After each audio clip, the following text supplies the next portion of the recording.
Hello everyone, this is Shakeel and welcome to the second episode of stock talk. तो basically stock talk में हम लोग एक किसी स्टॉक को टेक्निकल वे में देखते हैं, तो उसको टेक्निकली हम लोग कहाँ पे बाई कर सकते हैं, या फिर उसको सेल कर देना चाहिए, या फिर लॉन्ग टर्म के लिए उसको हम होल्ड कर सकते हैं, या फिर कहाँ पे उसको हम एवरेज कर सकते हैं। हमारे एक सब्सक्राइबर ने हमारे पहले एपिसोड ऑफ स्टॉक टॉक में एक कमेंट किया था किसी स्टॉक के बारे में, तो आज हम लोग उसी स्टॉक के बारे में थोड़ा टेक्निकल एनालिसिस करेंगे एंड देखेंगे कि उसको शॉर्ट टर्म के लिए क्या कर सकते हैं, मीडियम टर्म के लिए क्या कर सकते हैं एंड लॉन्ग टर्म के लिए हम लोग उसको कैसा एक्शन ले सकते हैं। तो चलिए देखते हैं।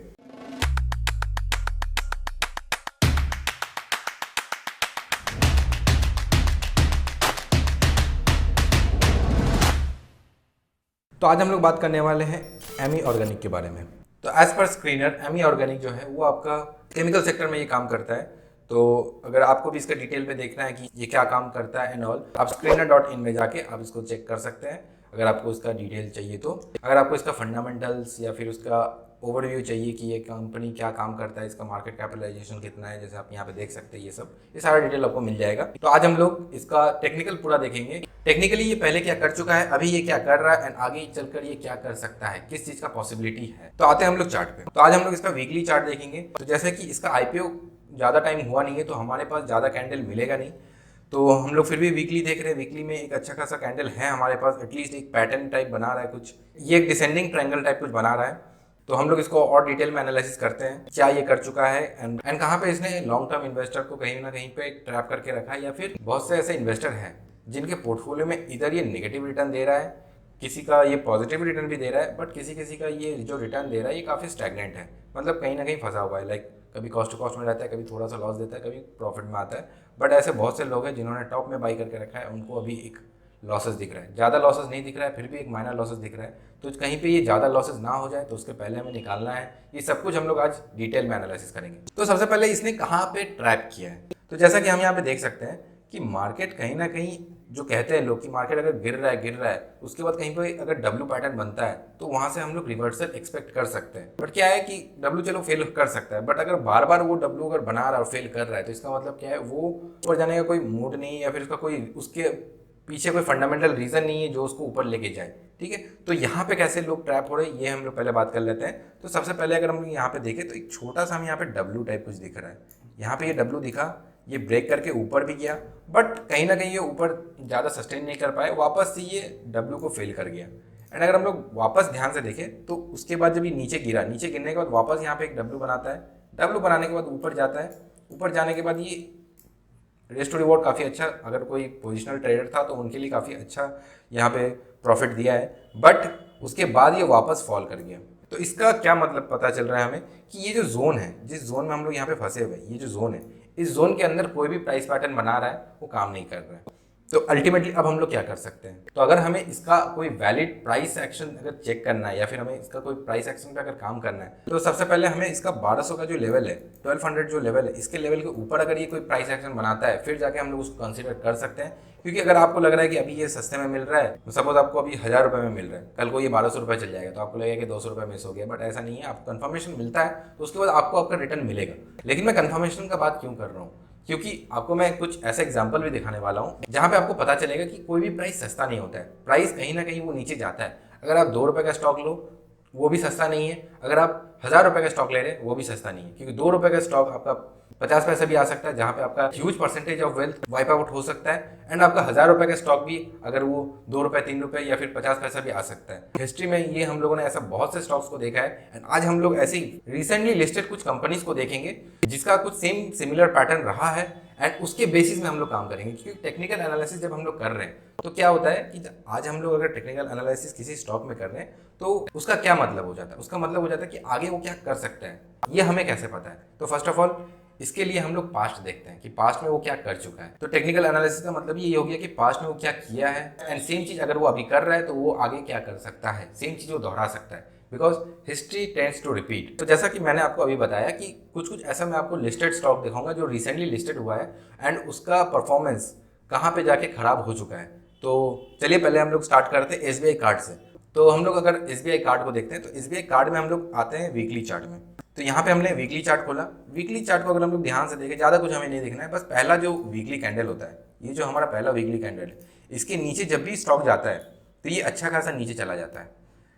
एंड अगर हम लोग इसका परसेंटेज देखें तो ये लगभग 20% के नीचे फॉल किया था।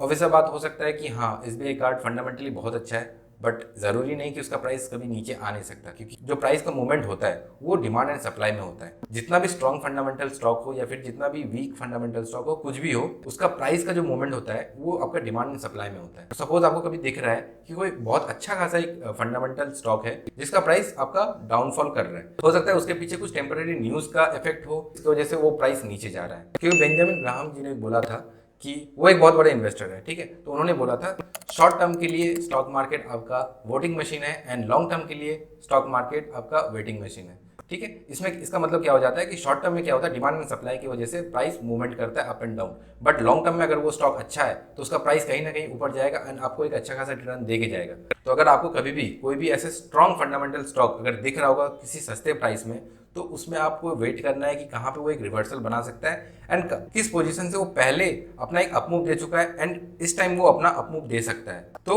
हम लोग वही देख लेते हैं। तो सबसे पहले हम SBI कार्ड के बारे में, तो SBI कार्ड में जैसे हम लोगों ने देखा कि इसका जब भी ये लोअर पोर्शन तोड़ता है, मतलब पहला वीकली कैंडल उसका लो जब भी ये तोड़ता है तो 20% डाउन चला गया।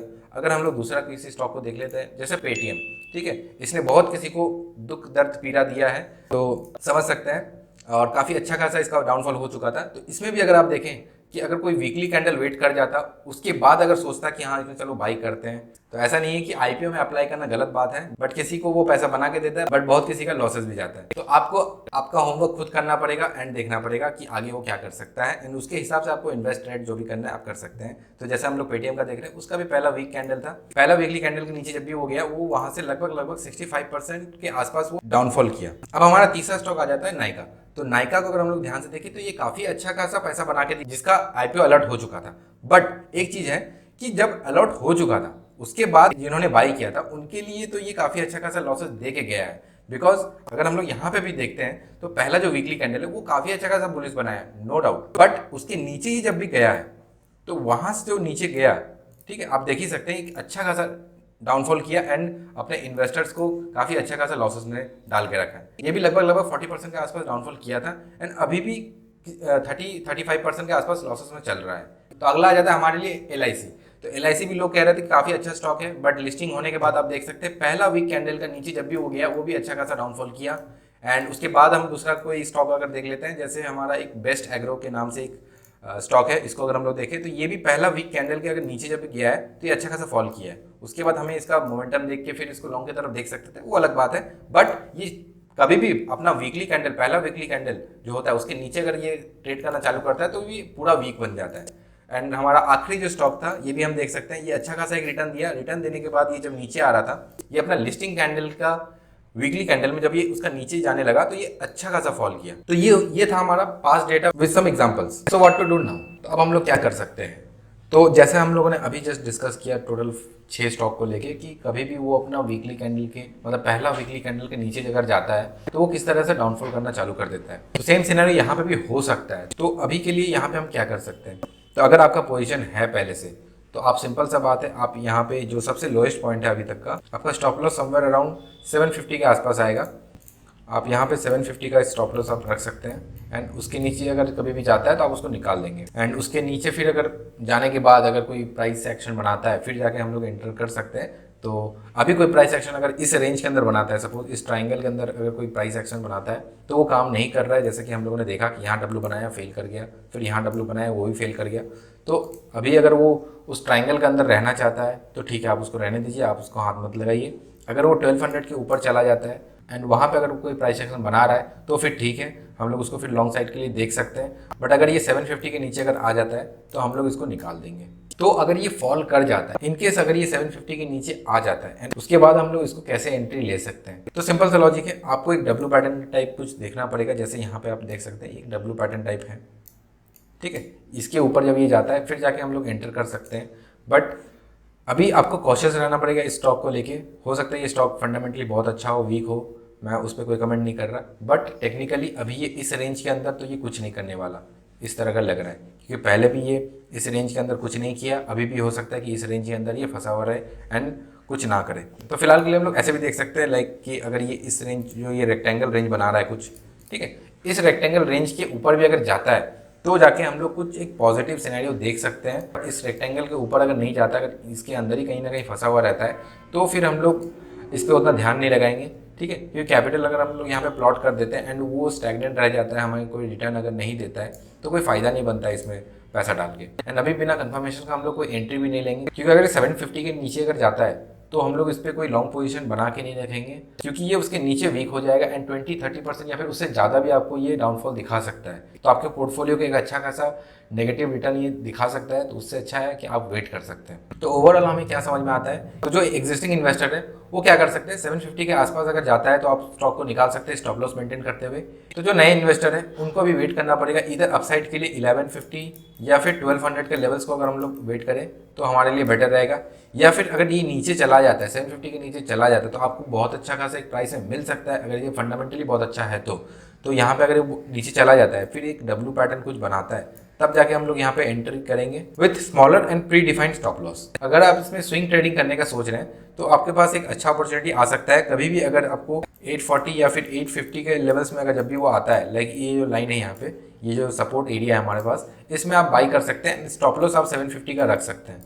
इसमें आपको क्या होगा कि ये थोड़ा सा ऊपर जब जाएगा तो अपने ट्रेंड लाइन को जब भी ये टच करता है, मतलब ये ट्रेंड लाइन को टच करेगा, फिर ये हो सकता है नीचे आ जाए, ठीक है। तो अभी जैसे कि ये अच्छा खासा भाग चुका है, आप देख सकते हैं कि 840-50 के लेवल से ये अच्छा खासा ऊपर जा चुका है, अभी कुछ 1020 रुपीज़ चल रहा है। ये वापस से अपने ट्रेंड लाइन को हिट करेगा, हिट करने के बाद वापस से नीचे आ सकता है।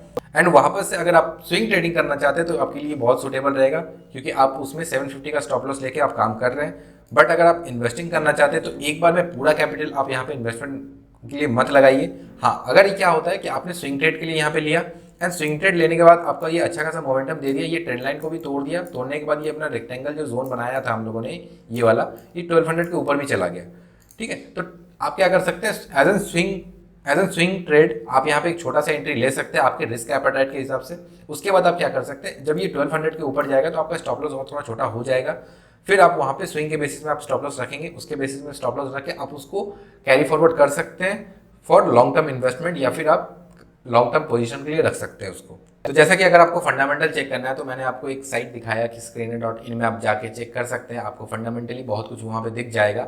एंड टेक्निकली हम लोग ट्राई कर रहे हैं कि आपको ऐसा अगर कोई स्टॉक है जो आपके पोर्टफोलियो में नेगेटिव रिटर्न या फिर कोई अच्छा खासा रिटर्न नहीं दे रहा है, या फिर आपको ऐसा कोई स्टॉक लग रहा है जो कि जिसमें एक अच्छा खासा पोटेंशियल है बट उसको कौन से प्राइस में लिया जाए, तो हम लोग टेक्निकली उसका ओवरव्यू भी कर रहे हैं। अगर आपको इस स्टॉक टॉप एपिसोड से कुछ सीखने को मिल रहा है तो आप हमारे वीडियोस को आप लाइक कर सकते हैं, आप कमेंट कर सकते हैं ऐसा कोई स्टॉक जो आपके पोर्टफोलियो में है एंड आपको उसके बारे में क्यूरियोसिटी है कि हाँ कौन से प्राइस तक वो जा सकता है या फिर कौन से प्राइस में वो रुक सकता है। या फिर आपको अगर ऐसे भी अगर सपोज कोई स्टॉक है जो आपको पोर्टफोलियो में ऐड करना है, तो अभी क्या वो अच्छा प्राइस है लेने के लिए, हो सकता है फंडामेंटली, हमने पहले भी बताया कि फंडामेंटल आपके पास स्टॉक अच्छा हो सकता है, बट प्राइस भी एक चीज होता है जिसपे हमें फोकस करना चाहिए, क्योंकि हमने पहले भी बताया था कि जितना भी अच्छा चीज हो उसको पूरा महंगा में तो हम लोग लेंगे नहीं, जब हमें अच्छे प्राइस में मिल रहा है तो हम उस प्राइस में उसको बाई करना ज्यादा प्रेफर करेंगे। तो आगे भी इसी तरह का कंटेंट आता रहेगा आप लोगों के लिए, तो इसके लिए आप हमारे चैनल के साथ जुड़े रहें by subscribing our channel. And मिलते हैं फिर एक नए वीडियो में विद सम न्यू कंटेंट जो आपको हेल्प करे to know more about market and about this technical analysis and all. So this is Akhil Ansari signing off. See you in the next video.